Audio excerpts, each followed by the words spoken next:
বন্ধুরা, আজকে তোমাদের জন্য নিয়ে এলাম একটি কাঁকড়ার রেসিপি।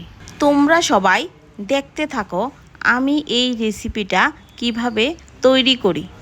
বন্ধুরা, তোমরা অনেকেই কমেন্ট করেছো এই কাঁকড়ার রেসিপি দেখার জন্য।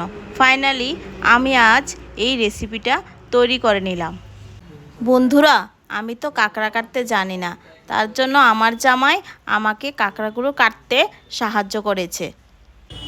কাঁকড়া কাটতে গিয়ে বন্ধুরা আমার জামাইকে কাঁকড়া এমনভাবে কেটে দিয়েছে, দেখো তোমরা সবাই কিভাবে কেটেছে। বন্ধুরা, কাঁকড়াগুলি কেটে নেওয়ার পর কাঁকড়াগুলিকে পরিষ্কার করে ধুয়ে একটি পাত্রে নিয়ে নিলাম। বন্ধুরা, এবার আমি কাঁকড়ার রেসিপিটা তৈরি করার জন্য কিছু আলু কুচি, পেঁয়াজ কুচি এবং লঙ্কা কুচি নিয়ে নিলাম। এরপরে এগুলির মধ্যে কাঁকড়াগুলো দিয়ে দিলাম।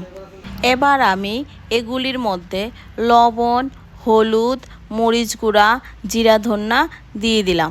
বন্ধুরা, এবার সামান্য কিছু তেল দিয়ে উপকরণগুলি ভালোভাবে মিক্স করে নিলাম। বন্ধুরা, এবার আমি রেসিপিটা তৈরি করার জন্য কড়াইতে পরিমাণ মতো তেল দিয়ে দিলাম। এবার তেল গরম হওয়ার পর কাঁকড়াগুলো কড়াইতে ঢেলে দিলাম। এবার সব উপকরণগুলি মিক্স করে নাড়াচাড়া দিয়ে একটু ঢেকে দিলাম। ঢাকা দেওয়ার পর বাইরে গেলাম।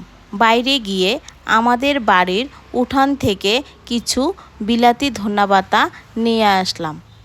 কাঁকড়ার রেসিপি রাঁধবো, কিন্তু বিলাতি ধনেপাতা না দিয়ে কি হয় বন্ধুরা। এবার আমি ঘরে এসে ঢাকা উঠিয়ে কাঁকড়াগুলিকে ভালোভাবে নাড়া দিয়ে দিলাম।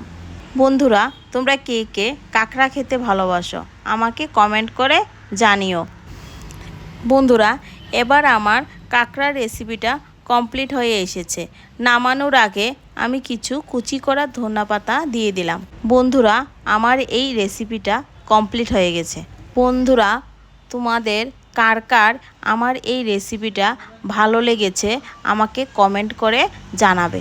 বন্ধুরা, আমার এই ভিডিওটা যদি তোমাদের ভালো লেগে থাকে তাহলে লাইক, কমেন্ট এবং শেয়ার করে দিও, যাতে আমার নিত্য নতুন ভিডিও তোমাদের কাছে সবার আগে পৌঁছায়। ভিডিওটা দেখার জন্য সবাইকে ধন্যবাদ। ভালো থাকবেন।